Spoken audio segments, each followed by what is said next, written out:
సూర్యాపేట జిల్లా కోదాడ పట్టణంలోని బీఆర్ఎస్ కార్యాలయంలో సొంత గూటికే చేరుకున్న పలువురు నాయకులు మాజీ ఎమ్మెల్యే బొల్లం మల్లయ్య యాదవ్ వారిని మెడలో గులాబీ కండువా వేసి సాదరంగా ఆహ్వానించారు. అనంతరం ఆయన మాట్లాడుతూ కోదాడ హుజూర్ నగర్ ప్రజలే మా పిల్లలని చెప్పుకుంటున్న ఉత్తమ్ కుమార్ రెడ్డి, ఉత్తమ్ పద్మావతి రెడ్డి హైదరాబాద్ కే పరిమితమయ్యారని, వారిని కలవాలంటే దళారులను ఆశ్రయించి 10 నుంచి 15 వేల వరకు ఖర్చు పెట్టుకుని హైదరాబాద్ నడి వీధుల్లో తిరిగే పరిస్థితి ఏర్పడిందని అన్నారు.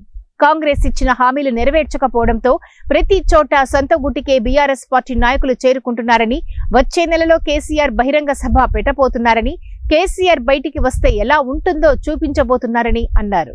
అడ్డంగా ఇష్టం వచ్చినట్టు హామీలు ఇచ్చి ఇవాళ గద్దెనెక్కిన తర్వాత ప్రజల్ని నట్టేట ముంచే ప్రయత్నం చేస్తున్నారు. దాటవేట సమాధానాలతోని అయోమయానికి గురి చేసి సర్వేల పేరు మీద కానీ పథకాల పేరు మీద కానీ కేవలం ఆర్భాటాలు జరుగుతున్నాయి తప్ప, ప్రచారాలు చేయటం తప్ప, వేదికల మీద మాట్లాడటం తప్ప అమలుకు నోచుకోవట్లేదు అని చెప్పేసి ప్రజలు గగ్గోలు పెడతారు.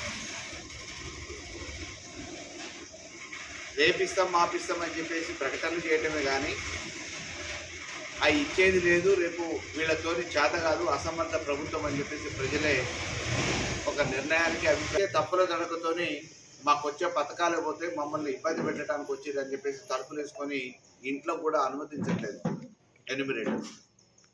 నిన్నగాక మొన్న గ్రామ సభలు పెడితే గ్రామ సభలల్లా ఈ పథకాల అరువులు ప్రకటించాల్సిన అధికారులు అప్లై చేసుకున్న వాళ్ళందరి పేర్లు మేము చదువుతామని చెప్పేసి తూతూ మంత్రంగా ప్రకటనలు చేస్తే ఆఖరికి టెంట్లు పడేసి అధికారులని గదులలో బంధించే పరిస్థితి ఈ తెలంగాణలో వచ్చింది.